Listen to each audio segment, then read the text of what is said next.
নমস্কার, কেমন আছেন সবাই? দেখুন, আজ আমি আপনাদের সাথে শেয়ার করব সর্ষে শাকের রেসিপি। শীতের মরশুমে ফার্স্ট সর্ষে শাকের রেসিপি।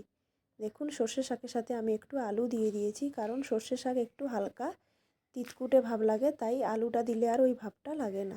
দেখুন, আমার লাগবে একটু রসুন কুচোনো, পেঁয়াজ কুচোনো আর শুকনো লঙ্কা।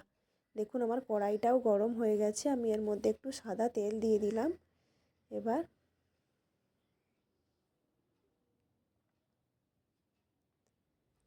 তেলটা গরম হলে আমি শুকনো লঙ্কা আর রসুনটা দিয়ে ভালোভাবে ব্রাউন করে ফ্রাই করে নেব।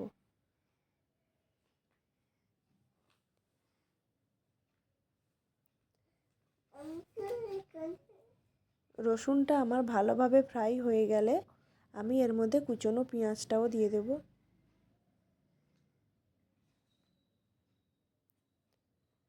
পেঁয়াজটা খুব বেশি ফ্রাই করার দরকার নেই, হালকা ফ্রাই হয়ে গেলে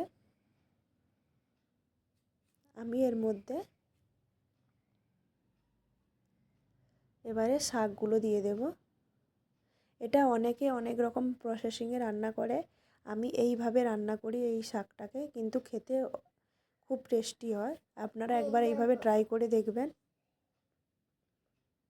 এটা বলতে পারো কোনো মশলাই দেওয়া হয় না। আমি দেখুন একটু সামান্য হলুদ আর লবণ দিয়ে দিলাম। এবার আমি ঢাকনা দিয়ে দেব। এটার মধ্যে আর কিছুই যাবে না। এটা একটা অমৃতসর পাঞ্জাবের ট্রেডিশনাল ডিশ বলতে পারো। এখানে এটাকে মাক্কি কা রুটি আর শস্য কা শাক, এটা এখানের ভীষণ পপুলার একটা খাবার। আমি যেহেতু হিমাচল প্রদেশে থাকি, এই সাইডে এটা একটা পপুলার খাবার। এটা লোকেরা বিভিন্নভাবে টাইপের রান্না করে সর্ষে শাক আর মাক্কি কা রুটি খায়। আর আমরা যেইভাবে আমাদের বেঙ্গলে শাক ফ্রাই করে খাই, ঠিক সেম প্রসেসিংয়ে এটা আমি এইভাবে বানাই, কিন্তু খেতে খুব ভালো হয়। আপনারা একবার এটা ট্রাই করবেন। এটার মধ্যে আমি আর কিছুই দেব না, হালকা ঢাকা দিয়ে দেব আর মাঝে মাঝে একটু এইভাবে নাড়িয়ে চাড়িয়ে দেব। আর লাস্টে নামানোর আগে আমি একটু জাস্ট সর্ষে তেল দিয়ে দেব। তারপরে ভালোভাবে ফ্রাই করতে হবে। এটা খুব বেশি টাইম লাগলে আপনাদের 5 থেকে 10 মিনিটের মধ্যে রেসিপিটা হয়ে যাবে, এবং খেতেও শীতকালে খুব সুন্দর লাগে। দেখুন, আমার কিন্তু প্রায় হয়ে এসছে।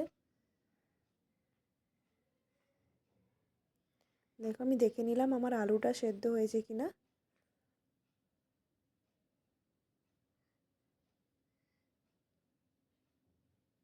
আপনারা আপনারা কিন্তু অবশ্যই সর্ষে তেল দেবেন। সর্ষে তেল দিলে কি হয় না, সর্ষে শাকের সাথে সর্ষে তেলটা খুবই ভালো যায়। সর্ষে তেলটা একদম মাস্ট দেবেন। দেখুন, আমি সর্ষে তেলটা দিয়ে দিয়েছি এবং 2 সেকেন্ড মতো নাড়িয়ে নেব, এবং গ্যাসটা দেখো আমি এক্ষুনি অফ করে দিচ্ছি। আমার কিন্তু রেসিপিটা একদম কমপ্লিট। দেখো, আমি এবারে প্লেটের মধ্যে নিয়ে নিলাম। আমার এই সহজ রেসিপিটা যদি আপনাদের ভালো লাগে, তাহলে আমার চ্যানেলটিতে লাইক, শেয়ার, কমেন্ট, সাবস্ক্রাইব করে দেবে। Thank you so much.